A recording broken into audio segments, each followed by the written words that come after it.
वक्त की एक और बड़ी खबर आपको बता दें, यूक्रेन के बूचा में हुए नरसंहार को लेकर पूरे यूरोप गुस्से में नजर आ रहा है। हर कोई इस घटना की निंदा कर रहा है। फ्रांस और इटली ने इसे असहनीय करार दिया है। तो बड़ी खबर, फ्रांस के राष्ट्रपति ने घटना की निंदा करते हुए कहा कि रूस के अधिकारियों को इस पर जवाब देना चाहिए। उधर इटली के प्रधानमंत्री मारियो द्रघी ने कहा है कि निहत्थे नागरिकों के नरसंहार की क्रूरता भयावह और असहनीय है। रूसी अधिकारियों को शत्रुता को तुरंत रोकना चाहिए। दावा किया गया है कि बूचा में सैकड़ों लोगों को हाथ बांधकर मौत के घाट उतार दिया गया था और उनके साथ बर्बरता भी की गई है।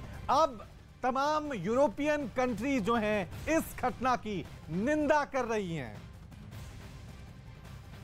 और हमारे सहयोगी अरुण भी हमारे साथ यूक्रेन की राजधानी कीव से लगातार मौजूद है। अरुण, एक बार फिर चाहेंगे कि आप तस्वीरों को दिखाते हुए बताएं कि कीव में किस तरह के हालात बने हुए हैं और किस तरह से ये आरोप प्रत्यारोप का दौर चल रहा है। हालांकि जो तस्वीरें सामने आ रही हैं वो दर्दनाक है, खौफनाक है, दहशत भरी हैं, जिन्हें धुंधली कर हम दर्शकों तक पहुंचा रहे हैं। जान गई है, इसमें कोई दो राय नहीं है, लेकिन तस्वीरों के साथ इस पूरी कहानी को सिलसिलेवार तरीके से आप समझाइए। देखिए सबीना, सबसे पहले जब रूस ने अटैक करना शुरू किया तो उसने शहरों को निशाना बनाया और खास तौर से डोनबास इलाका, जो दोनेत्स्क और लुहांस्क, वो जो इलाका जो रूस की सीमा से लगता है, वहां पर उन्होंने अतिक्रमण किया, क्योंकि वहां पर कुछ विद्रोही ऐसे थे जो उनके पहले से समर्थक थे, उनको समर्थन मिला और उस इलाके पर लगभग कब्जा उनका हो गया। और यही वजह है कि मरियुपोल जो है वहां पर भी अच्छी खासी संख्या में रूस के समर्थक रहते हैं। जो चेचन लड़ाके हैं वो उनको मिल गए, रूस की सेना मिल गई, तो उस इलाके पर भी ज्यादातर तबाही उन्होंने मचाई है। लेकिन जो बाहर के इलाके हैं, यानी जो यूरोप से सटा हुआ, यूरोपियन देशों से सटा हुआ, खासतौर से पोलैंड से सटा हुआ जो इलाका है या फिर मध्य का इलाका है जो यूक्रेन का, वहां तक पहुंचने में उनको मुश्किल हुई। वो वहां गए तो जरूर, आप देखिए वो चेर्नोबिल भी गए, वहां पर कब्जा किया, फिर उनको वहां से जाना पड़ा, छोड़ना पड़ा। कीव के आसपास भी जबरदस्त घेरा बनाया था। जहां पर मैं खड़ा हूं इसके आसपास 64 किलोमीटर जबरदस्त यहां पर घेरा बनाया था, लेकिन फिर उनको पीछे हटना पड़ा क्योंकि यूक्रेन की सेना, जैसा कि मैं बता रहा हूं, संख्या में बहुत कम है उसके मुकाबले, रूस की सेना के मुकाबले बहुत कम है। लेकिन देखिए किस तरह से पुलिस और सैनिक दोनों हर गाड़ी को चेक करते हैं। यहां पर देखिए इस वक्त तस्वीरें आप देखिए कि एक गाड़ी चेक हो रही है। पहले तो यहां पर जबरदस्त भीड़ हुआ करती थी, लेकिन अब चूंकि यहां पर कर्फ्यू रहता है रात में, दिन में भी बहुत कम लोगों को यहां पर मूवमेंट की इजाजत दी जाती है, इसलिए इस इलाके में आप देखेंगे कि मूवमेंट कम है, लेकिन सेना तैयार है। तो मैं कह रहा था आपसे कि यूक्रेन की सेना संख्या में कम है, लेकिन उसने इरादे दिखाए हैं, उसने दृढ़ता दिखाई है, उसके राष्ट्रपति ने लड़ने की क्षमता दिखाई है। इसलिए रूस जैसी महान और बड़ी सेना को, रूस ने एक समय कोल्ड वॉर लड़ा था अमेरिका से, तो रूस की सेना को तभी से कहा जाता कि बहुत महान सेना। बिल्कुल, हालात पर नजर बनाए रखिएगा अरुण, लगातार आपकी तरफ रुख करेंगे। तो राजधानी कीव की हर तस्वीर मेरे सहयोगी अरुण इस वक्त दिखा रहे थे। तो आपको बता दें कि बूचा के चर्चे पूरी दुनिया में हो रहे हैं, क्योंकि बूचा में यूक्रेन ने रूस पर नरसंहार का बड़ा आरोप लगाया है। क्या आरोप लगाया वो भी आपको बता दें। रूस पर नरसंहार का आरोप यूक्रेन की तरफ से लगाया गया, बंधक बनाकर लोगों की हत्या कर दी गई है, ये यूक्रेन ने आरोप लगाया। कहा कि पहले घुटने फिर सिर में गोली मारी गई, घुटनों पर उनको बिठाया गया, फिर गोली मारी गई। 57 नागरिकों की हत्या का बड़ा आरोप यहां पर लगाया गया। यूक्रेन ने इसका वीडियो भी जारी किया है। नेटो ने नरसंहार की निंदा की है थोड़ी देर पहले। यहां पर आपको बता दें कि यूरोपियन कंट्री ने भी निंदा की थी। वहीं रूस की बात करें तो रूस की तरफ से यह दावा किया जा रहा है कि यह नरसंहार फर्जी है। यूक्रेन ने जो दावा किया है, जो वीडियो जारी किए हैं, वो पूरी तरह से फर्जी है, यह रूस का दावा है। तो दोनों देश यहां पर अपने अपने दावे कर रहे हैं। यूक्रेन की तरफ से यह दावा किया जा रहा है कि इस नरसंहार में 57 लोगों को बड़े ही निर्मम और बर्बर तरीके से उनकी हत्या कर दी गई है।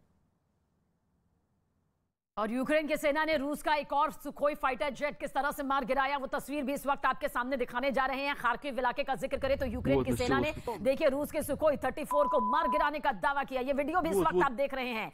यूक्रेन की सेना ने तस्वीर जारी की है जिसमें एक लड़ाकू विमान आपको दिखाई दे रहा होगा, जो जलता हुआ नीचे गिरता हुआ भी आप देख पा रहे होंगे। दरअसल ये लड़ाकू विमान रूस का बताया जा रहा है, जो कि यूक्रेन के शहर को तबाह करने के लिए यहां पर पहुंचा था, लेकिन उससे पहले ही यूक्रेनी सेना ने इस पर निशाना साधा और इसे खुद टारगेट बनाते हुए इसका शिकार कर लिया गया। यानी कि यूक्रेन की सेना का दावा है कि हमने लड़ाकू विमान जो कि रूस की तरफ से यहां पर तबाही मचाने के लिए आया था, उसे खुद ही तबाह कर दिया। यह वीडियो बाकायदा जारी भी किया गया है यूक्रेन की तरफ से।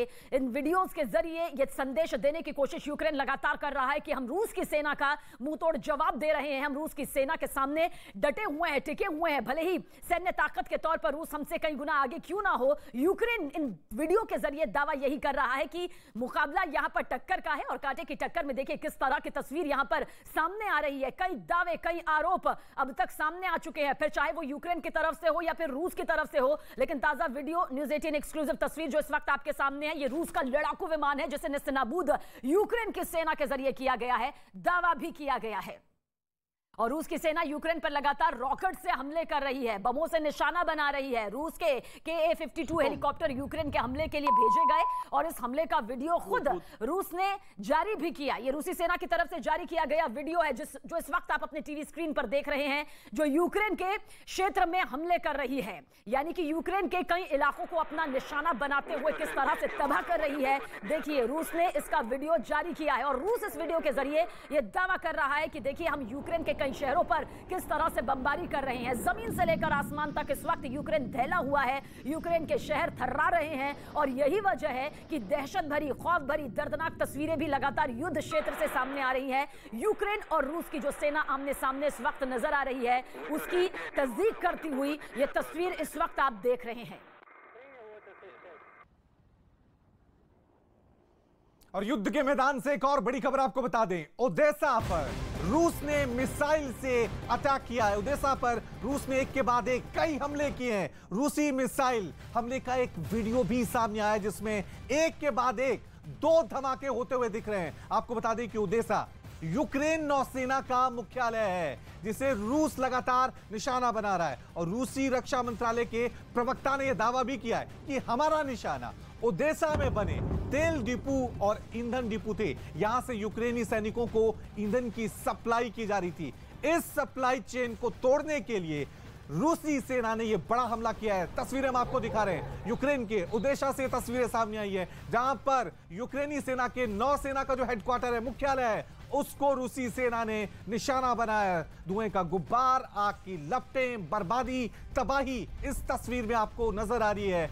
यूक्रेन ने ओडेसा जो बहुत बड़ा शहर है उसको टारगेट किया। टारगेट करने की सबसे बड़ी वजह यह बताई जा रही है कि ओडेसा में यूक्रेनी सेना की, यूक्रेनी नौसेना का हेडक्वार्टर है जिसे यहां पर रूसी सेना ने मिसाइल से अटैक किया है। उस अटैक के बाद आप देख सकते हैं किस तरह से वहां पर धुएं का गुब्बार और आग की लपटें साफ तौर से नजर आ रही हैं। रूसी सेना की तरफ से यह दावा भी किया जा रहा है कि हम सिर्फ ओडेसा में जो तेल डिपो हैं, ईंधन डिपो हैं, जो यूक्रेनी सेना को सप्लाई कर रहे हैं तेल और ईंधन, हमने सिर्फ उन लोगों को, हमने सिर्फ उन जगहों पर ही अपने अटैक किए। ये 2 तस्वीरें आप देख सकते हैं। इन तस्वीरों के जरिए आप अंदाजा लगा सकते हैं कि किस तरह से ओडेसा में यूक्रेन और रूसी सेना के बीच भीषण जंग वहां पर देखी जा रही है। एक दूसरे के खिलाफ वार पलटवार का सिलसिला थमने का नाम नहीं ले रहा है। ये रूसी सेना ने देखिए किस तरह से ईंधन और तेल डिपो जो ओडेसा में मौजूद हैं उन पर एक के बाद एक बड़े हमले किए हैं। रूस और यूक्रेन के बीच जो ये महायुद्ध जारी है उसका 40वां दिन है आज। यूक्रेन के तमाम शहरों पर किस तरह से रूसी गोले लगातार बरस रहे हैं। तमाम कोशिश के बावजूद, हालांकि अब तक पुतिन कीव पर कब्जा नहीं कर पाए, उसकी तस्दीक करती हुई ये 4 तस्वीरें इस वक्त आप देखिए। पुतिन ने अपनी प्लानिंग को बदल दिया है। अब वो यूक्रेन के दक्षिण के शहरों को अपने निशाने पर ले रहे हैं और यही वजह है कि अब व्लादिमीर पुतिन की सेना के निशाने पर यूक्रेन का ओडेसा शहर मौजूद है, जहां हर तरफ आपको बमबारी होती हुई दिखाई दे रही होगी। ओडेसा की तस्वीर आप देखिए किस तरह से ओडेसा में आग के गोले नजर आ रहे हैं जो कि बर्बादी और तबाही की तरफ साफ तौर पर इशारा करते हुए नजर आते हैं। मिसाइल से हमले हो रहे हैं। ओडेसा में यूक्रेन की नौसेना का मुख्यालय मौजूद है, इसलिए अब रूस की सेना यहां के तेल डिपो को अपना निशाना बना रही है और आम जनता शेल्टर होम में जा छिपी है। सड़कों पर भीषण युद्ध जारी है। ये 4 तस्वीरें इस बात को बताती हैं कि किस तरह से हालात बेहद खराब हो चुके हैं। और रूस के राष्ट्रपति व्लादिमीर पुतिन अपने रौद्र रूप में आ गए हैं। दक्षिणी यूक्रेन में रूसी सैनिक कब्जे की नई कहानी लिखते नजर आ रहे हैं। टारगेट सेट कर दिया गया है, यूक्रेन का एक भी शहर बचने ना पाए। दक्षिणी यूक्रेन पर पुतिन के कब्जे की डिटेल इस रिपोर्ट के जरिए आप देखिए। तेल अटैक किस तरह से डिपो पर हुआ और साथ ही साथ निशाना साधा गया यूक्रेन की एयरफोर्स पर भी।